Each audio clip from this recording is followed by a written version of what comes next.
meet again in Tampa.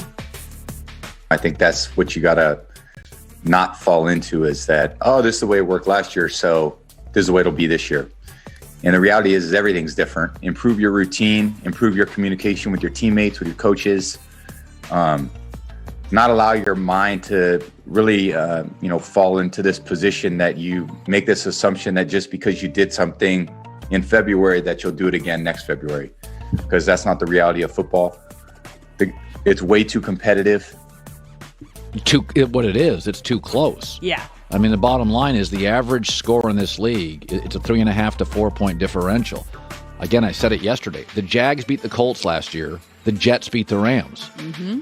So the reality is, if you come in, Eric Mangini, who used to be a coach on the Patriot staff, said they had no idea in New England the year after they won it, the next year. He said, you become everybody's Monday Night Football game. You become the circle game on everybody's schedule.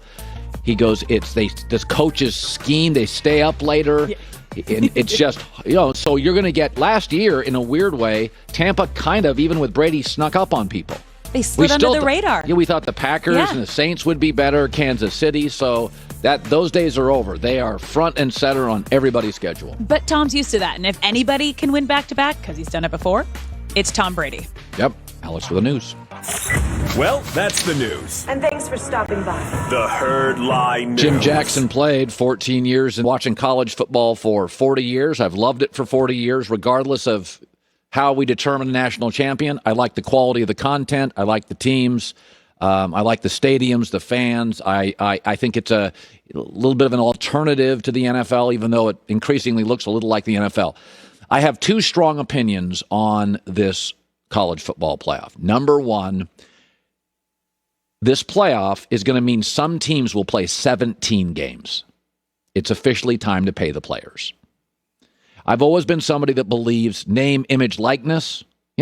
Write the kids a check if they're Tebow popular, Johnny Manziel, Reggie Bush popular, end of the season. The aesthetics are going to be so bad if you don't pay the players now. And players are going to see it, and they're going to stop playing in big games. Why? Because you're going to have multiple networks now bidding on this. Right now, ESPN owns the rights. What college football is finally figuring out is they're going to put this up for bid for all the major networks, and every network's going to have a little bit, the way the NFL works. That's why the NFL is the smartest league with the smartest commissioner. They spread the league to every network's got a piece of it. College football goes, oh, that's how you make money, not give one network all the money. So you're going to have Fox is going to have some, ESPN's going to have some, CBS is going to have some. They're all going to be paying billions of dollars, and it's going to look absolutely ridiculous not paying the players for 17 games. This is also going to knock out a bunch of crappy bowl games. College football is going to be big boy business, and if you think the chorus is loud now to pay the players, I will jump on it with all my fervor and voice. From this point forward, if the sport is a $32 billion sport and you're not paying players for 17 games, I would tell the players, play 1 year, sit it out, just go get a trainer after 1 or 2 years, don't risk an injury.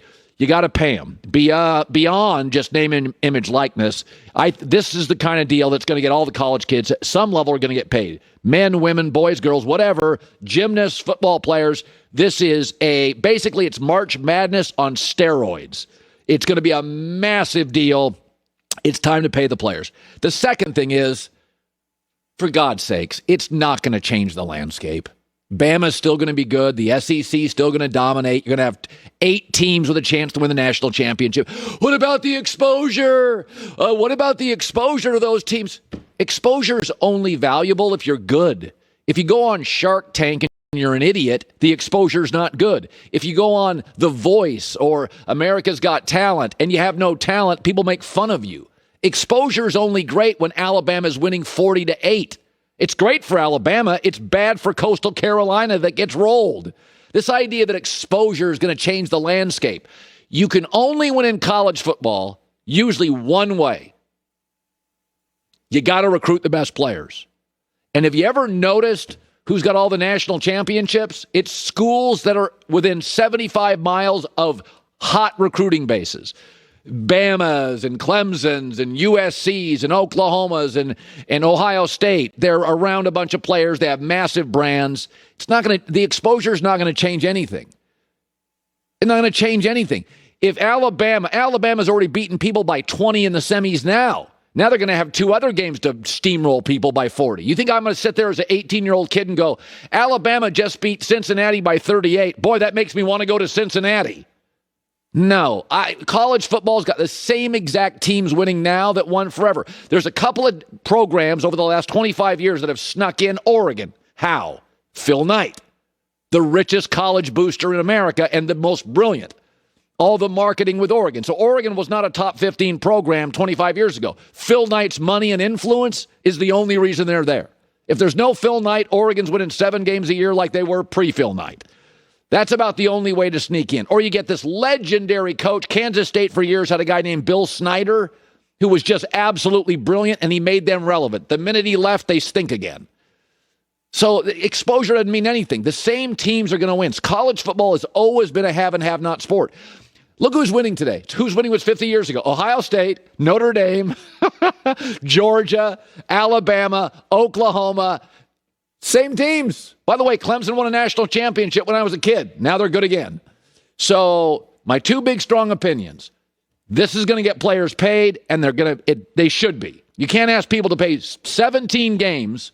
You're going to watch those kids start skipping games, bowing out of bowl games, bowing out of stuff if you don't pay them when they see it's a $9 billion annual sport. And the second thing, it's not going to change who's good and bad in college football. There may be a program that sneaks in, like an Oregon sneaks into the top 10 and they weren't years ago because of a booster. They get a great coach. But don't kid yourself. This sport has always been about a handful of power brokers, and they'll continue to dominate it. And exposure is so overrated. It's such, folks, everybody's on TV now. Boise State gets 9 games on television. BYU's on TV 10 games. When I first got a job at ESPN, this 15 years ago, they had 60 to 70 college football games on a year. Now they have 500. Everybody's on television. Everybody's getting exposure. It's the same 8 teams winning. Alex for the news. No. Turn on the news. This is the Herd Line News. Colin, I'm with you that the players need to get paid. Are you hearing anything? Are there any rumors? Is it